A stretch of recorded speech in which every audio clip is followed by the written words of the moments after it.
जवाहर नवोदय विद्यालय लातूर येथे शिकत असलेल्या अनुष्का किरण कुमार पाटोळे या विद्यार्थिनीची हत्या करून आत्महत्या केली आहे असे दाखवण्यात आले आहे। या घटनेची SIT मार्फत उच्चस्तरीय चौकशी करण्यात यावी।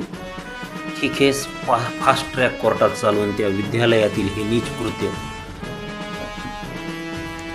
करणारे जे कोणी दोषी आहेत त्यांना फाशीची शिक्षा व्हावी व या घटनेचा निषेध म्हणून जळकोट तालुक्यातील सकल मातंग समाज व मानवी हक्क अभियान, भीम आर्मी, भारतीय नवनिर्माण लहुजी सेना, अविनाश भाऊ मित्र मंडळ, VS पॅन्थर, मास संघटना, लहुजी क्रांती मोर्चा यासह अनेक सामाजिक संघटनांच्या वतीने महात्मा फुले चौक जळकोट दिनांक 12/1/2026 वार सोमवार या दिवशी रास्ता रोको आंदोलन करण्यात येणार आहे। तरी सर्व समाज बांधवांनी सोमवारी ठीक 11 वाजता महात्मा फुले चौक जळकोट येथे रास्ता रोको आंदोलन स्थळी उपस्थित राहण्याची विनंती सर्व सकल मातंग समाजाच्या वतीने करण्यात आली आहे।